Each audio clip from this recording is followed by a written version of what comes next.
expecting. You have a halving of the time that's available to us in Taoiseach's questions. You've drastic reductions of our time in terms of private members' business. So all the things that Micheál Martin was promising just last week were not going to happen are now, if the government get away with it, going to happen this week. We will obviously be protesting very strongly about this. It's very interesting. I saw the reports of Fianna Fáil and Fine Gael backbenchers complaining about the fact that they were sold that this is about getting extra time for backbenchers, and now they find out that big groups of Fianna Fáil backbenchers, reasonably big groups of Fine Gael backbenchers, are getting the same as a very, very small group of Michael Lowry backbenchers. I don't know, Barry Heenan is not going to be sitting beside Michael Lowry anymore, but I don't know if he's moving from the backbench, from the opposition side to the government side, but hopefully he will find a seat that is to his satisfaction. So we'll be continuing to protest. Obviously we have no confidence in the Ceann Comhairle. What happened last week was an absolute disgrace. Not only were the basic rules of parliamentary democracy subverted, but actually the rules of the Dáil were clearly, consciously subverted by the Ceann Comhairle in coordination with the government.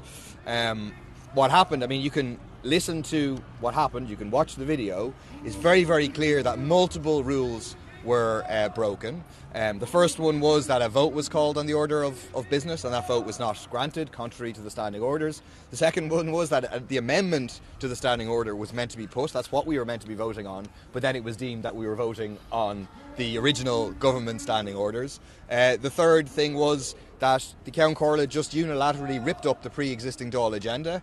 She has the right to do that in terms of she has the discretion over the questions I promised legislation, and she was able to kind of ram that through. But the thing that hasn't been discussed at all is that there was due to be a first stage bill on Tuesday, and it just disappeared without a reference. It was included in what was agreed by the Business Committee and then was just completely forgotten. So all the rules broken in order to facilitate this government ramming through their undemocratic manoeuvre. Second issue I'll raise briefly is what happened here yesterday morning. I arrived in its aftermath. Incredible treatment of mothers against genocide. We had a vigil from Mother's Day, calling on the government to implement what they promised to do during the election. For example, the Occupied Territories Bill, highlighting the massive increase in the number of weapons that are being transported through Irish airspace, and calling for support for the arms embargo bill, which will be debated in the Seanad tomorrow. And then their reward for that being faced with state repression, being forcibly removed by the Gardaí, and not just removed, but then arrested. An incredible way to treat those who are protesting against genocide, and looks as if it's part of a worldwide repression of pro-Palestinian protesters. It was reported yesterday, I'm not sure if you've seen, that 2 Irish citizens in Germany are facing deportation from Germany as a consequence of protesting for Palestine. We think that the Minister for Justice needs to make a statement about this. Is this going to be the way that Palestinian solidarity protests are treated? And then finally, just to mention that there will be a very important sleep out outside the Dáil from 2 p.m. tomorrow. This is organised by the Equality in Education campaign, made up of parents who were fighting for appropriate school places for their children this September. There's many, many hundreds of parents and children with additional needs who have no appropriate place still for September. There was a meeting with the Minister last week, various promises were made and so on, but the parents correctly feel the need to go, and these are people who have to, kids to take care of. They're going to spend the night overnight outside the Dáil to highlight the lack of appropriate school places in this country, and to bring pressure on the government to act. So we'll be participating and supporting that and voicing their calls in the Dáil. Yeah, so I think this is going to be the first week where there's cordoned off time set aside for pro-government TDs that the opposition can't participate in. That's actually unprecedented, that there's this protected time where no voices of opposition can be raised, is something that somebody said. I think we should mark as well that we keep hearing about the Do Nothing Dáil. There was actually only 2 days that were interfered with in terms of a protest by opposition TDs. That's the first thing. But it's the government's, duty to bring forward bills. Last week there was a bill, a very important one, for example, on bereaved parents. Very few backbenchers from the government. Didn't see anyone from the Larry group, I could stand corrected, got up to speak on that. Quite an important social welfare change that's going to be brought in. So it is very hard to take it with any seriousness about their lack of opportunities to speak in the Dáil. I think as well the fact that Taoiseach's questions won't be, it'll be only once this week. I'm going to be raising, for example, as Paul already mentioned, mothers aren't normally a threat to national security, and yet they were arrested, some people with serious health conditions and so on, before they were able to collect their children from school. It was completely out of order what happened. There was remarks made to some of them about Hamas. There was remarks made to others about, well, what do you think would happen to you if you were outside the White House? Why is that being said by Gardaí? Clearly there's a line coming from the international, the imperialist countries that are clamping down on protests on Palestine. And it seems to be infiltrating the Gardaí as well. And I think it's very, very serious what happened to those women who were having a peaceful Mother's Day, giving up their Mother's Day because of the absolute slaughter that has been taking place in Palestine. 15 rescue and health workers were executed over the last few days. Their bodies have been found in a mass grave. They've links to the UN. The UN has just been completely no respect given at all by the Israeli authorities. So obviously we'll continue to raise that in the limited Taoiseach's question that we have. The last thing I want to mention is the cost of living, because a very important survey came out today showing that over half of households have engaged in risky financial behaviour in order to survive. So that means getting loans, going into credit. One of the biggest risks was electricity, and that is something that the government is going to be taking away.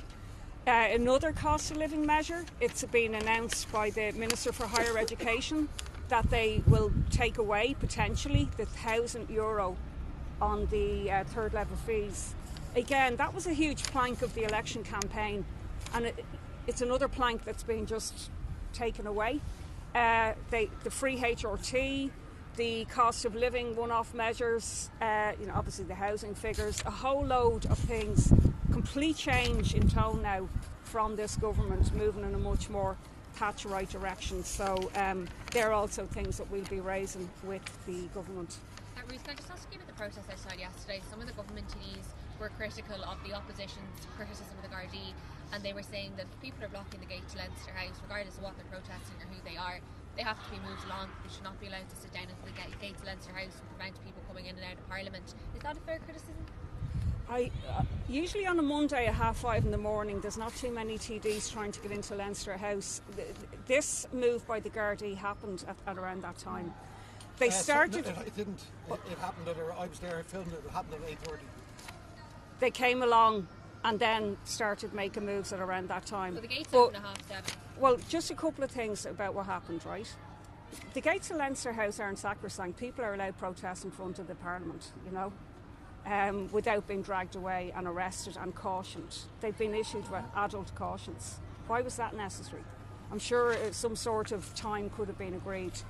They took away pictures, which was very actually upsetting for a lot of the women, of the children who they were marking in a really careless, insensitive manner. The pillow babies, I don't know if people may have seen that the women make, that are swathed in, as a dead child would be, were kicked around by one or two Gardaí. Again, be very worried about people who behave like that, There was no need for the tone of what happened yesterday. Normally what happens with a protest, the Gardaí come along, they ask what time are you going to leave, and you negotiate something. And I find it hard to believe that Mothers Against Genocide wouldn't agree to that, Just to add to they had agreed to leave at 11 o'clock, and they had said to the Gardaí, we're leaving at 11 o'clock in the morning. If the gates open at 7:30 and people need to get in from 7:30, they were blocking the gates. Like last September 12 months, I know a very different protest and a very different tone of protest. But when there were protesters here blocking the gate last September 12 months ago, there was uproar. Yeah, well, can I just say on that, there's other entrances into the Dáil around the back as well. It's not like people couldn't get in. But what's happening in the world is unprecedented. You know, we're seeing a slaughter of people. So you want polite, silent protests that are completely ineffective. People have to protest. In my view, there should be strikes about what's happening. You know, the trade unions should not be cooperating with what's happening. Flights are taking place, it's been reported this week, that aren't even being checked, and that's increased in numbers. So this state is complicit, potentially, in the genocide that's taken place, and people are entitled to protest. Paul, can I just ask you, Rhoda Murphy is going to survive the vote of confidence. What's next? What's the next plan? Yeah, I mean, I think it's likely that she's going to survive the vote of no confidence. It's obviously unprecedented for a Ceann Comhairle to face a vote and win it on the basis of just the government voting to keep you in. So it's going to be clear that she has no confidence from anyone on the opposition side of the House, apart from the kind of extension of the government that sits on the opposition side of the House in terms of the Lowry group. But I don't think anyone from the actual opposition parties and groups are going to vote confidence in her. So it is unprecedented that she would continue in those circumstances, clearly being a Ceann Comhairle, not for the Dáil as a whole, but for the government. If she wins the vote, as I agree is likely, it doesn't mean that I then have confidence in her, or our group has confidence in her, or the opposition has confidence in her. You know, you can't expect over? us. Can we form committees? Can we move on? We can form committees. Yesterday, we're always in favour of forming the committees. The committees are not a problem. I've said this multiple times. The government keeps trotting out a line that we are the obstacle to the formation of committees. We're not the obstacle to the formation of committees at all. So we absolutely can move on in terms of that. But we still are not going to accept this blurring of the lines between government and opposition, this facilitation of the Lowry group, the cutting of the opposition time, and we will be finding ways to continue our protest, to continue to object. Just to make the point on the formation of the committee. So again, I could prove to be wrong to be this. I could prove to be support saving the school. I could prove to be wrongly suspicious of the government's motives, but I think the delay on the formation of the committees is because they want to get the Lowry group. It is because they want to get the Lowry group to take opposition committee places rather than government committee places. So again, at the business committee last week, it was mentioned that in order to get the committees up and running, we're going to have a Dáil reform committee first.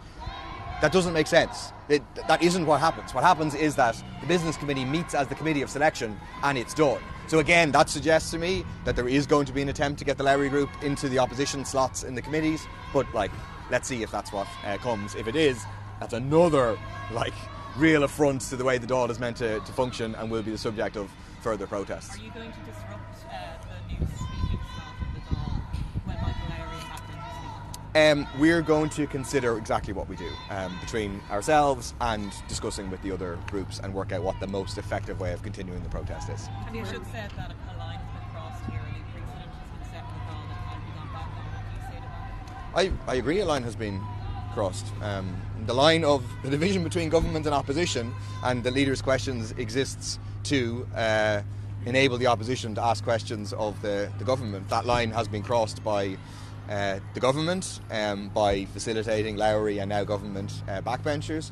Another line was crossed in terms of the way the Ceann Comhairle behaved in clear collusion with the government. They've tried to deny it. It was clear to anyone who was watching on the day this was a preordained plan to ram it through.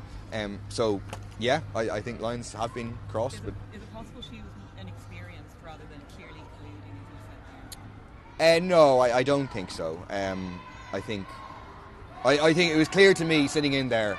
It became clear to me that what was going to unfold, that they had a plan. They knew there would be some level of disruption. Then they would ram through the order of business, and then they'd come back, regroup, ram through the standing orders, and then suspend for the day. That was clear, and then that is what actually played out. So to me, it looks clearly a preordained plan. Have you heard anything from the Ceann Comhairle or the Oireachtas about taking the video in the chamber? Do you anticipate you will? I got an email from someone in the Oireachtas just asking me to take it down. I didn't take it down, no. Will the Ceann Comhairle be chairing the debate on confidence in her today? I would doubt it, but I don't know. Do you think it'll be a No, but I presume she won't. To be honest. Maybe I'll be wrong, but I presume it would be pretty strange for her to do it.